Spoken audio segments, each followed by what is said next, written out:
In my 20s, I discovered singing is magic. It's well recognized that singing is just as emotional as it is physical, but I had no idea what a valuable tool of transformation it can be. And much of my personal growth and development over the past decade can be directly attributed to my singing journey. So I've split this list into the following categories: voice, acting, relationships, personal growth, and learning.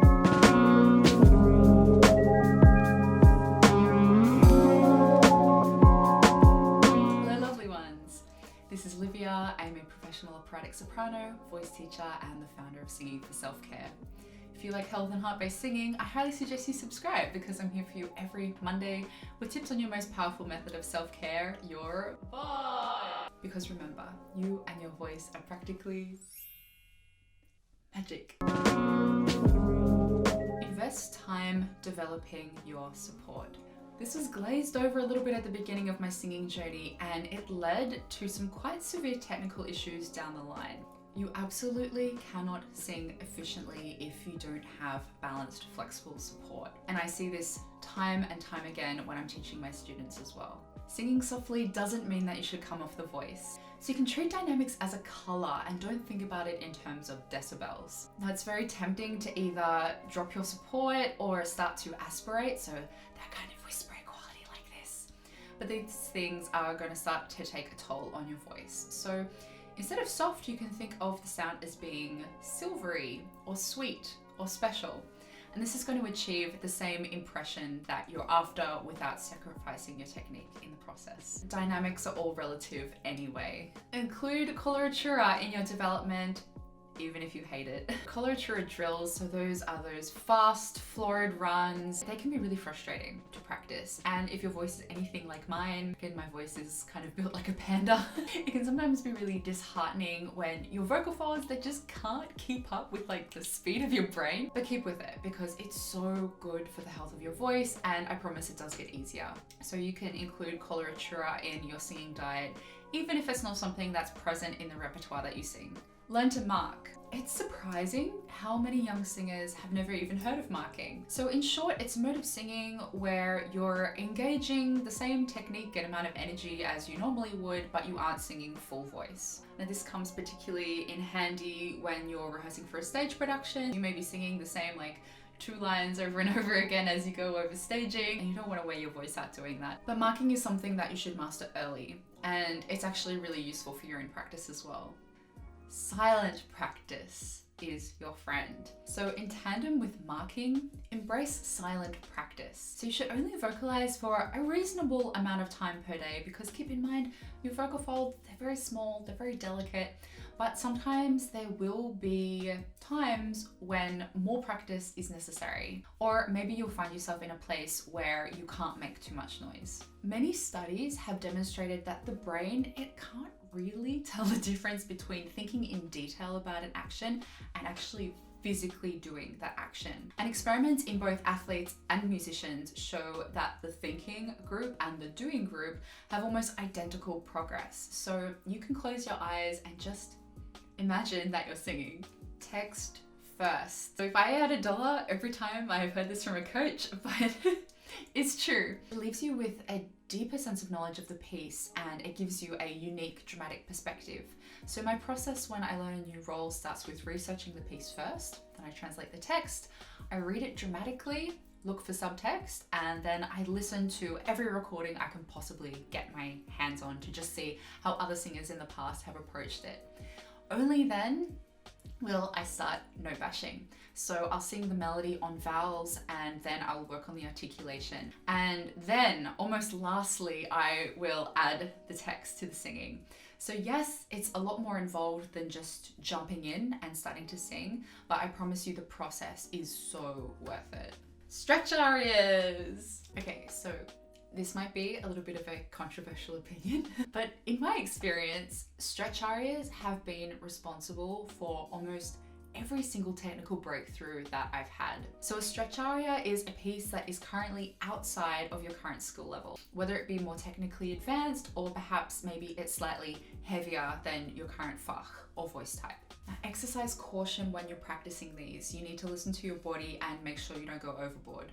I'd recommend limiting your practice time on these, not just out of your own vocal safety, but also because there is a chance that you will actually sing this repertoire in future, and when you do, it would be ideal to approach it with a nice clean slate. There are a few arias that I sing now which had started as stretch arias, and I did need time to kind of unlearn some technique I had outgrown, which had just kind of hung around in muscle memory from all those years ago. So a well-targeted stretch aria could be the thing you need to help you reach the next level, but use them sparingly.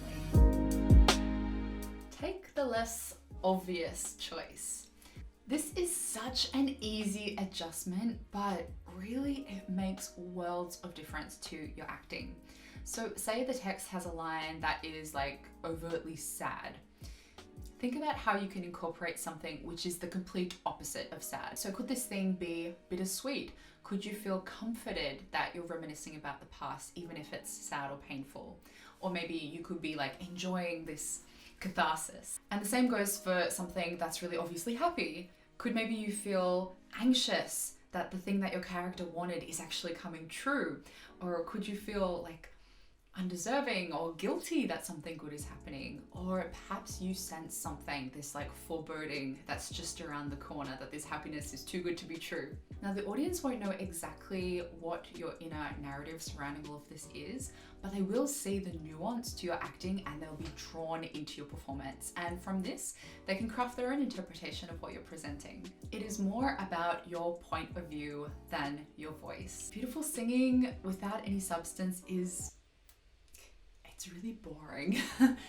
Audiences don't listen to singing for the voices. They want to be told a story. Now, given that all of this repertoire has been performed literally thousands of times before, you need to establish your own unique point of view.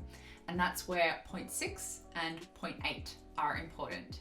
Work on your technique in the practice room enough that you allow yourself the necessary brain space to concentrate on your storytelling when you're performing.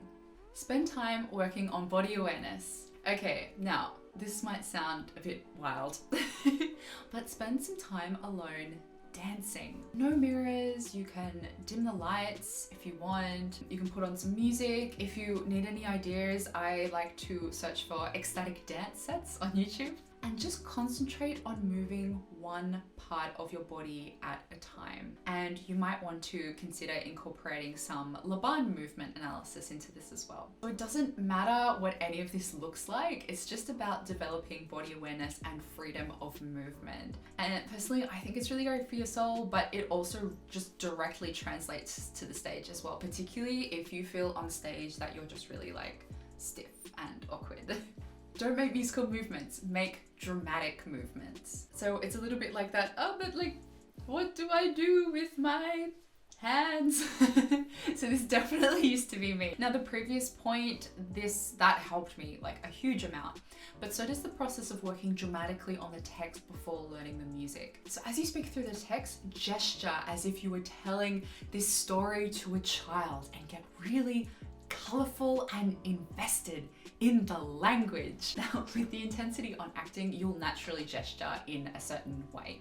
So take note of how you're doing this and then let that inform how you want to move when you're singing.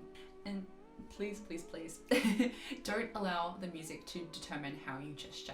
So one, it's going to take away from the strength of your storytelling, and the second thing, it makes it really hard for your colleagues to connect with you dramatically on stage. Have a balanced relationship with your singing teacher. Find a teacher who wants to see you succeed because they genuinely care for you and not because they care about the reputation of their studio. Find a teacher who values and appreciates your hard work, not someone who's going to just take credit for your achievements.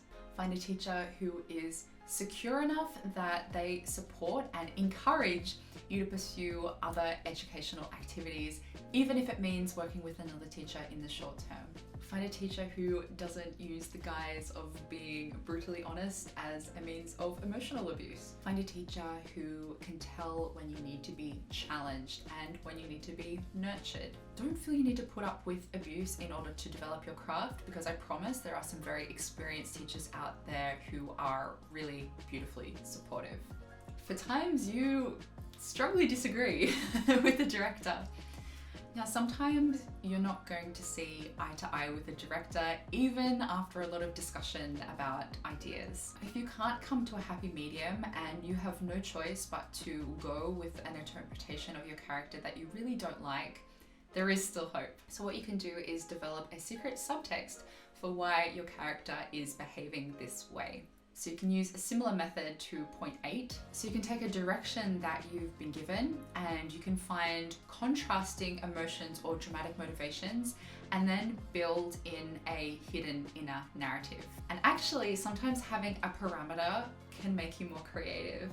Assemble a trusted team. Now, it really does take a village to raise a singer. So aside from your primary voice teacher, it's useful to find trusted music, language, and acting coaches. Now, oftentimes your primary voice teacher will have people that they've worked with in tandem before and they can recommend them to you. And this is a really great place to start. But ultimately, the choice is yours and everyone is different and these relationships will always be completely unique. So assemble a team of experts who best help you grow. Have an informed reason for everything. So this is useful for all of your professional music relationships, but I find it's particularly important for when you work with conductors. So you need to research the hell out of your music. So you need to read the books, you need to listen and analyze the recordings. Have a point of view on how you want to sing this music and have a strong argument to back it up. So if someone like a conductor asks you to do something a certain way that you don't necessarily agree with, you can politely state your case and 9 times out of 10, they're going to go along with your idea. Yes, and you may have heard of this maxim of improvisation, and it's such an important attitude to have when you're on stage and working with your colleagues. So yes is non-verbally accepting your colleague's dramatic idea, and the and is what you then offer in response. So singing on stage is playtime, and you really can achieve your best work with adopting this open and proactive mindset.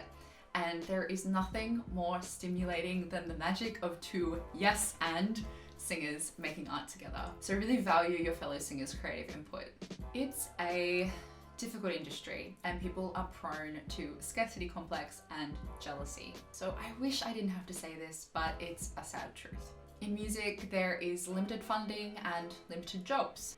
And this can really breed an atmosphere of scarcity and creates a lot of competitiveness. And it can really hurt when a singer who you think is a friend becomes a bit jealous. Likewise, maybe you feel conflicted yourself when you wonder why your friends are enjoying successes and you aren't. Now keep in mind that we are all walking hand in hand making art together. We all love singing and that's so beautiful. You know, the world, it is what it is, and all you can do is keep shining your light. Know that your value isn't determined by the outcome of auditions and just stay authentically you.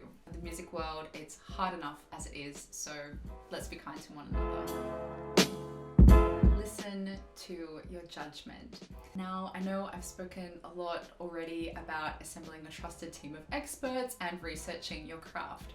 Now, this is a must. However, the point of all of this is to elevate you to a point where you can make informed decisions. You are allowed to disagree with people. And if you're a people pleaser, this might be a difficult road. So even the most experienced and famous professionals may have advice that simply isn't a good fit for you personally. After all, they have found their success doing something very specific that worked for them. So be open to learn and have a go at implementing advice, but take it with a grain of salt. Ultimately, you are the one that lives with your voice 24/7 and you know yourself and your voice best. Boxes can be helpful, but don't get stuck. So the classical world, it loves boxes. So depending on your voice type, you will be advised on what to wear, how to present yourself, and what to sing. Now, the older I get, And the more places I sing, the more I realize that this is all bullshit. Every country has its own idea of what these boxes are and what they think that all should look like. Now, boxes, they can be helpful earlier in your journey when you're kind of discovering repertoire, but after that point, they're kind of meaningless. So this connects back with point 18. So trust yourself and be authentic. And if you flog yourself to fit in a box, you're not going to stand out anyway.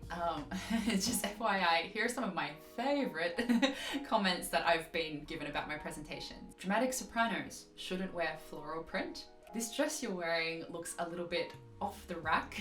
And a really ridiculous one. Don't wear open-toed heels or the panel will be too distracted by your toes to listen to your singing. Seriously, don't lose sleep over really stupid, ridiculous comments like this. Let go of the idea of fair. So say you did all the right things and you didn't get the job. And then there's that singer who is always late and they never learn their music and they get into a really prestigious young artist program. And maybe a singer who you look up to as being one of the greatest artists that you know has been hitting the audition circuit for years and they have never gotten anywhere. So fair, it's subjective anyway, but if you feel the need to hold on to this concept, you're going to be really unhappy. Competitions and castings, they are seemingly completely random. You never know what is happening behind the scenes or what people are looking for. The best you can do is just keep buying a lottery number and just keep showing up because perhaps it will be your turn next. Rejection, or lack thereof, is meaningless. So much like the last point, success is a little bit like winning the lottery, and whilst you should absolutely celebrate when something great happens, understand that your value as an artist has not changed as a result. And it's exactly the same when you get rejected. Embrace the opportunities that are given to you, but learn to see rejection or acceptance as neutral. You don't want to find yourself in this loop where you're measuring your value on how many competitions you win or how many roles you get. There is no shame in finding that this life is not for you. I remember when I was about 21 and I was in my first opera role, and my colleague, who was substantially older and more experienced than me and someone who I really, really looked up to, told me that this was his last production, so he was just stopping singing. And I just couldn't understand. And when I asked, like, why? He just replied, I have a mortgage. Now in my mind, I just couldn't see how someone could just like give up after they'd come so far. And I saw this many, many more times over the years. And I noticed how the percentage of people who I had known from undergrad and then postgrad and then beyond that who were still singing, it just kept dropping off. And there seemed to be some sort of stigma around the decision to stop singing, that giving up is somehow really shameful. That if you were to give up singing, that means that you have failed.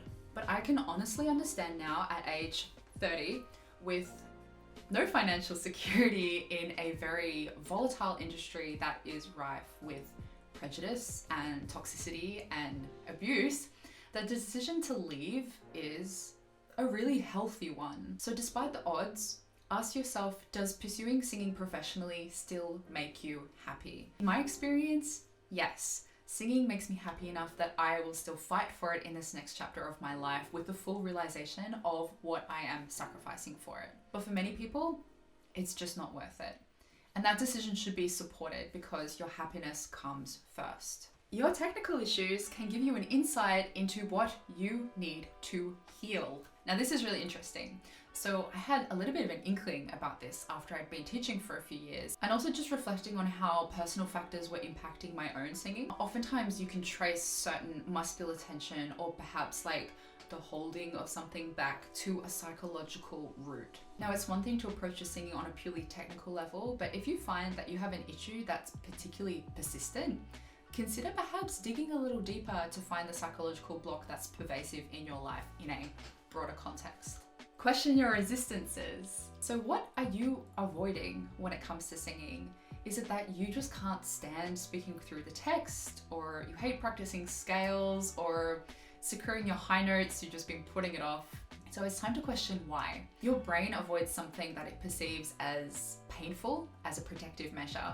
But this stuff shouldn't be psychologically painful. So you need to figure out why you feel this way. So you're doing yourself a profound disservice with avoidance. So if you need a bit of help with this, I do have a video about procrastination, which you might find useful. It's a good thing that some people won't like your work. Now, I remember the first time I had a hate comment online and I was congratulated by one of the soloists at the National Opera Company. She's like, "You made it!" It's really hard at first, but wear your hate comments like a badge of honor because you've invested time in coming up with a strong and unique artistic perspective. And that means that people will develop some pretty strong feelings, both positive and negative. Like earlier, how I likened my voice to a panda. Some people find pandas super cute and endearing, and others are going to see them as blundering idiots who can't figure out mating. So be proud that you have developed something unique and valuable, because it's not going to change despite anyone's opinion. Reviewers are often pretty clueless. So on the topic of opinions, the same applies to reviews. The same as developing a neutral perspective, like in point 21, take reviews with a grain of salt. Getting a good review is great because you can use it for your media presence, but just keep it at that. Your value does not change based on a good or bad review. Also, reviewers only see a tiny snapshot. They form an opinion based on one performance and they don't know anything that's happened behind the scenes with the preparation or direction. And in addition to that, and perhaps this is also a controversial opinion, I really fear that the art of writing good reviews has pretty much died. So either reviewers are lazy or they must assume that their readers are stupid.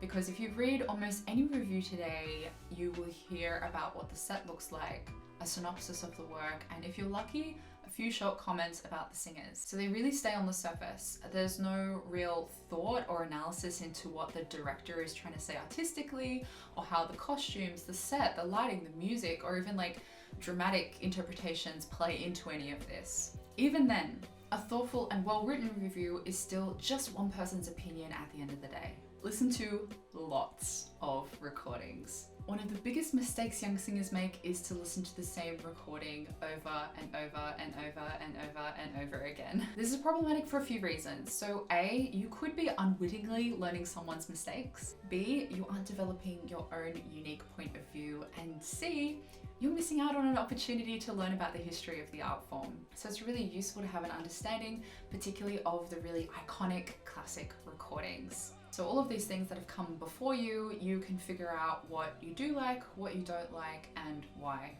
Watch and participate in masterclasses. Masterclasses have their limitations because there's only so much that you can learn in 20 or 30 minutes. But these limitations are actually also one of their strengths. So the master is distilling their lifetime of experience into short and intense sessions. So it's a wonderful way of picking up and playing around with a new perspective and techniques. Watching your peers work on different issues is really valuable, not just for your own development, but if you also end up teaching singing down the line, you have some tools in your arsenal to approach various concerns. You can find many wonderful masterclasses for free on YouTube from the likes of Josie Donato, Renee Fleming, Pavarotti, like the list goes on. Get as much stage time as possible. All of the work that we do in lessons and the practice room is absolutely essential, but ultimately you really learn by doing. And once you start singing in productions, you realize there is so much going on.